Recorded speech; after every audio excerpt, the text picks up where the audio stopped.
Hi guys, welcome to this new video tutorial.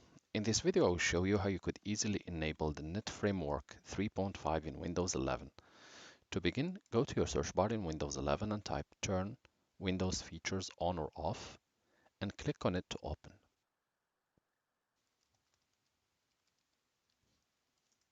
If you are not the admin of the computer, you might be asked to enter the password. This little window will open for you, so click to have it ticked and click OK. Normally, you should be prompted to restart your computer, and after the restart, it should be working.